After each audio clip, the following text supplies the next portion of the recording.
Kita ke berita selanjutnya, Tribuners, Jembatan Wai longsor, akses warga dan angkot menuju pelabuhan putus. Jembatan di Negeri Wai, Kecamatan Salahutu, Kabupaten Maluku Tengah terputus akibat curah hujan tinggi pada Senin 11 Juli 2022 pagi. Insiden itu mengganggu aktivitas warga Negeri Wai. Selain itu, angkutan kota atau angkot Wai yang sering melintasi jembatan juga terhambat. Demikian disampaikan Babinsa Negeri Wai, Pikal, kepada tribunambon.com. Ia menjelaskan angkot rute Wai dari kota Ambon biasa melintasi jalan itu untuk menuju ke pelabuhan penyeberangan menuju Saparua dan sekitarnya.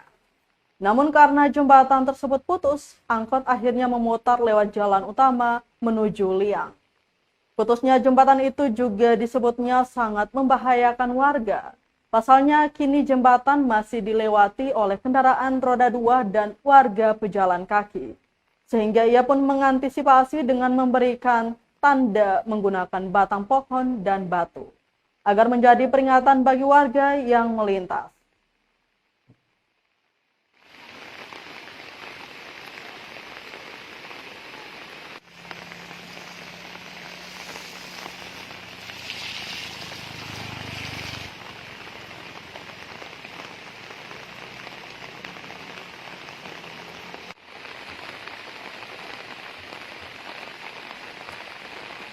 Terima kasih sudah nonton.